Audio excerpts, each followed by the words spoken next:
खबर आपको बताएं, अमेरिकी राष्ट्रपति ट्रंप ने पुतिन से बातचीत की है। पुतिन से यूक्रेन युद्ध के हालात पर यह बातचीत हुई है। रूस यूक्रेन युद्ध को रोकना चाहते हैं। ट्रंप ये बोलते नजर आए, हम युद्ध रोकने में भरोसा करते हैं। जेलेंस्की से भी बातचीत हुई है और जेलेंस्की से बातचीत करेंगे डोनाल्ड ट्रंप। युद्ध रोकने में भरोसा करते हैं। ये बातचीत फोन कॉल हुई है रूस यूक्रेन युद्ध को लेकर।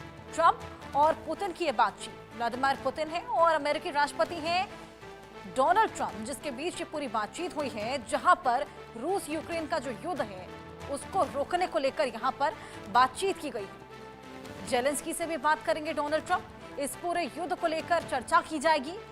आगे इस युद्ध को किस तरीके से रोका जाए, युद्ध विराम लगाया जाए, इसको लेकर ट्रंप ने फिलहाल पुतिन से बातचीत की है, लेकिन जेलेंस्की से भी इस पूरे मुद्दे को लेकर बातचीत की जाएगी। हम युद्ध रोकने में भरोसा करते हैं, ये ट्रंप बोलते नजर आए और कहीं ना कहीं व्लादिमीर पुतिन भी उनकी बात से सहमति जताते हुए नजर आए। कॉमन सेंस नाम के शब्द का यहाँ पर प्रयोग किया गया, जिससे ट्रंप बेहद खुश नजर आए थे। बाद में युद्ध रोकने में वो भरोसा करते हैं और साथ ही पुतिन के बाद अब जेलेंस्की से भी युद्ध विराम को लेकर बातचीत करने वाले हैं डोनाल्ड ट्रंप। ये पूरी बातचीत फोन पर हुई है, करीब 1.5 घंटा ये बातचीत हुई। रूस यूक्रेन युद्ध, जिसको रोकने की तमाम कोशिशें लगातार जारी हैं।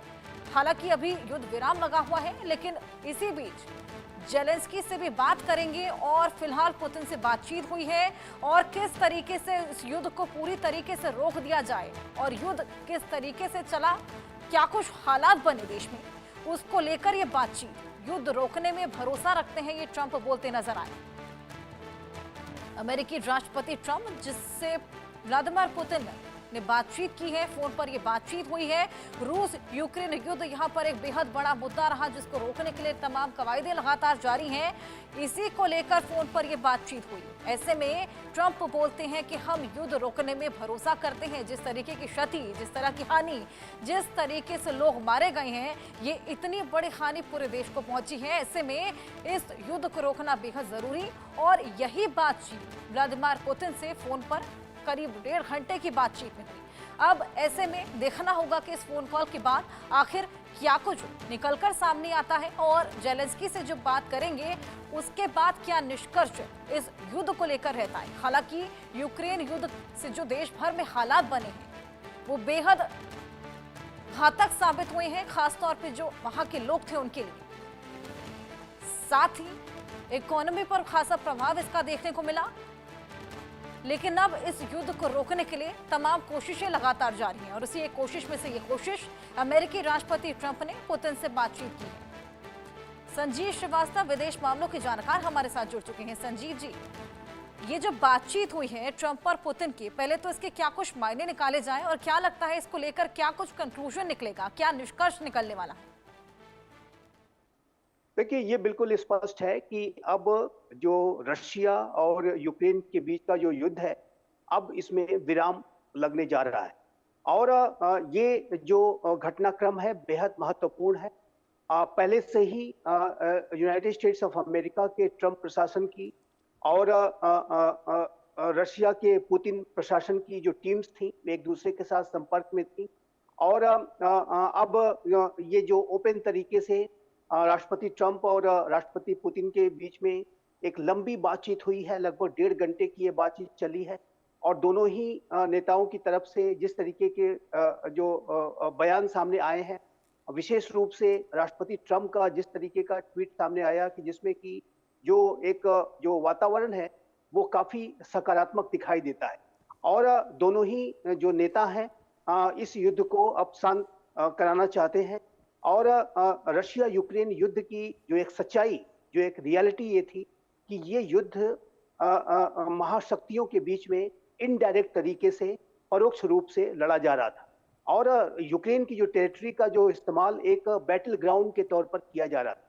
ये जो रशिया यूक्रेन के बीच का युद्ध था, ये महाशक्तियों के बीच में एक वर्चस्व की प्रतिद्वंदिता थी, जो कि महाशक्तियां यूरोपियन थिएटर में एक दूसरे को डोमिनेट करने की कोशिश कर रही थी। लेकिन 3 वर्षों का ये युद्ध चला और इसमें जाहिर है कि इसका कोई आउटकम हार या जीत के रूप में निकलना नहीं था, क्योंकि ये महाशक्तियां इसमें लड़ रही थी। और जाहिर है कि ये महाशक्तियां अब शांति चाहती हैं। और बाइडेन एडमिनिस्ट्रेशन के कार्यकाल तक महाशक्तियां बातचीत करने के लिए तैयार नहीं थी। लेकिन डोनाल्ड ट्रंप के आने के बाद इसमें परिवर्तन आया है और अब महाशक्तियां बातचीत करने के लिए तैयार हैं। युद्ध में कोई चूंकि 3 वर्षों का युद्ध चला है, रशिया ने भी अपने बहुत सारे जो सोल्जर्स गंवाए हैं, अपने सैनिकों, अपने डिफेंस इक्विपमेंट्स गंवाए हैं। रशिया को भी हैवी लॉसेस हुए हैं। रशिया को अब विदेशों से सैनिक और हथियार लेने पड़ रहे हैं। तो रशिया भी चाहता है कि ये युद्ध समाप्त हो। और चूंकि अब महाशक्तियां युद्ध लड़ रही थी, पहले वो बातचीत नहीं करना चाहती थी और अब वो बातचीत करना चाहती हैं, युद्ध शांत कराना चाहती हैं, इसलिए ये युद्ध अब समाप्त होगा। और आने वाले समय में हम देखेंगे कि इसमें एक सीज फायर होगा और एक बातचीत की जो जटिल प्रक्रिया है वो आरंभ हो गई है। जैसा कि प्रेसिडेंट ट्रंप ने अपने ट्वीट में कहा कि ये जो नेगोशिएशंस हैं ये इमीडिएटली बिगिन हो जाएंगे। और सच तो ये है कि ये नेगोशिएशंस पहले से ही चल रहे थे। जो ट्रंप एडमिनिस्ट्रेशन की और पुतिन एडमिनिस्ट्रेशन की जो टीम्स थी एक दूसरे के साथ लगातार संपर्क में थी। और राष्ट्रपति ट्रंप और राष्ट्रपति पुतिन के बीच में एक अच्छी बात यह है कि दोनों के बीच में लगातार एक कन्वर्सेशन, कम्युनिकेशन लगा रहता है और दोनों एक दूसरे को एक फ्रेंड के तौर पर भी देखते हैं, जो कि बाइडेन एडमिनिस्ट्रेशन के साथ इस तरह की स्थिति नहीं थी। राष्ट्रपति बाइडेन ने जो है रशिया यूक्रेन युद्ध के 1 महीने पहले राष्ट्रपति पुतिन से बात की थी और उसके बाद पूरे 3 वर्ष तक कोई बातचीत नहीं हुई थी और बहुत ही तनावपूर्ण वातावरण अमेरिका और रशिया के बीच में बना रहा। लेकिन अब राष्ट्रपति पुतिन के राष्ट्रपति ट्रंप के जो एक डिफरेंट अप्रोच की वजह से, जिसमें कि वो डायलॉग और डिप्लोमेसी पर बल देते हैं। हालांकि एक बात मैं स्पष्ट कहना चाहता हूं कि जो भी नेगोशिएशंस होंगे वो Donald Trump peace through strength का जो उनका अप्रोच है उसके माध्यम से ही करेंगे। वो डोनाल्ड ट्रंप कहते हैं कि मुझे शांति के मसीहा के तौर पर देखा जाए, शांति के दूत के तौर पर देखा जाए। लेकिन राष्ट्रपति ट्रंप का जो अप्रोच होगा वो शक्ति के साथ वो शांति लाना चाहते हैं। यानी कि कोई ऐसा वो स्टेप नहीं लेंगे कि जिससे कि अमेरिका को नीचा देखना पड़े, यूक्रेन को नीचा देखना पड़े, नेटो को नीचा देखना पड़े। और वहीं रशिया भी अपनी पोजीशन ऑफ स्ट्रेंथ को मजबूत करना चाहेगा। और अभी आपने हाल में देखा होगा कि रशिया और यूक्रेन के बीच का जो ये युद्ध था वो इंटेंसिफाई हुआ था पिछले कुछ महीनों में। उसका कारण यही था कि रशिया और यूक्रेन दोनों ये जानते थे कि डोनाल्ड ट्रंप के सत्ता संभालने के बाद ये बातचीत की प्रक्रिया शुरू होगी। और उसके पहले जो दोनों रशिया यूक्रेन अपनी अधिक से अधिक पोजीशन ऑफ स्ट्रेंथ को मजबूत करना चाहते थे, अधिक से अधिक टेरिटरी को होल्ड करके रखना चाहते थे और इसी वजह से इस युद्ध में इंटेंसिफिकेशन था।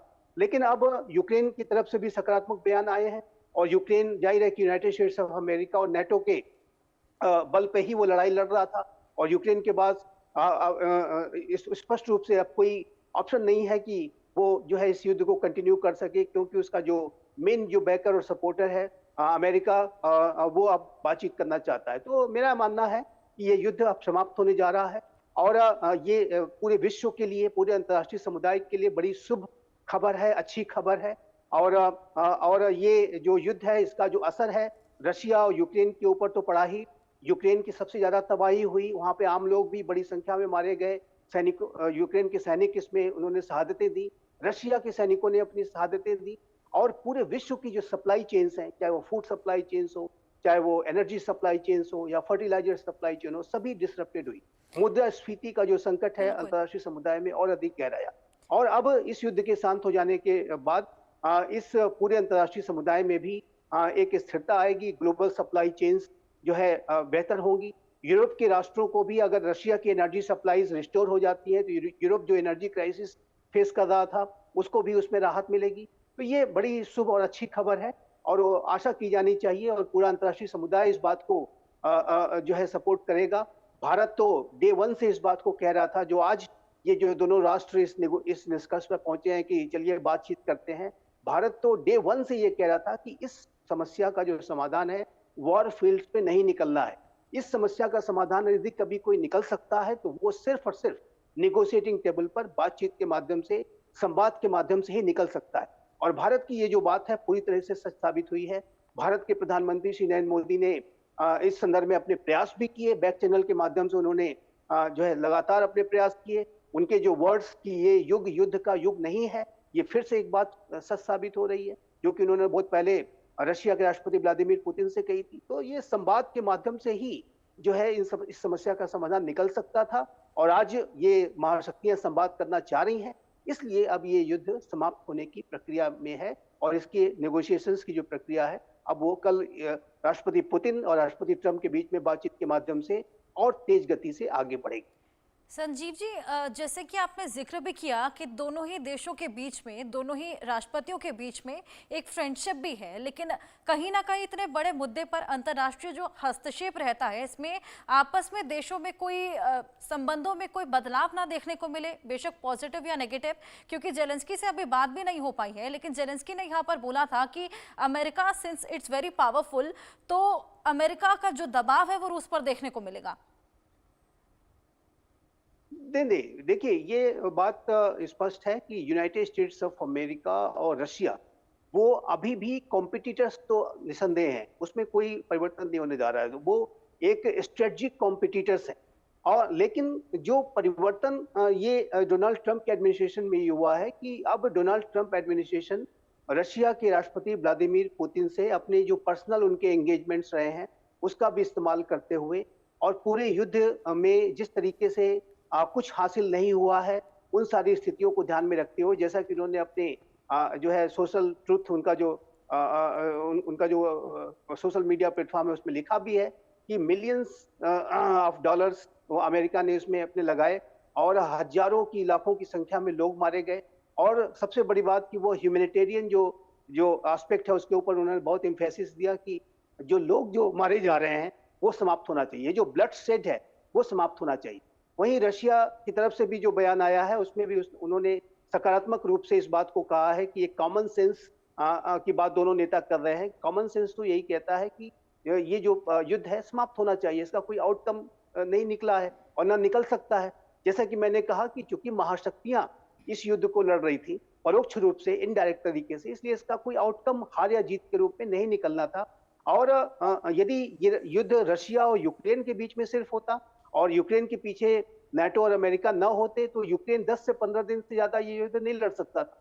लेकिन अगर 3 वर्षों तक ये युद्ध चला है तो ये जाहिर है कि महाशक्तियां इसको लड़ रही थी और रशिया ने यूक्रेन के ऊपर नाटो के एक्सपेंशन के आधार पर ही हमला किया था कि नाटो एक्सपेंड कर रहा है और हम नाटो को एक्सपेंड नहीं करने देंगे। तो ये स्पष्ट है कि रशिया और यूनाइटेड स्टेट्स ऑफ अमेरिका अब बातचीत करना चाहते हैं, लेकिन जहां तक ये स्पष्ट है कि जो अब युद्ध समाप्ति की ओर है और ये विश्व भर के लिए एक बेहद अच्छी खबर। बहुत शुक्रिया आपका तमाम जानकारी।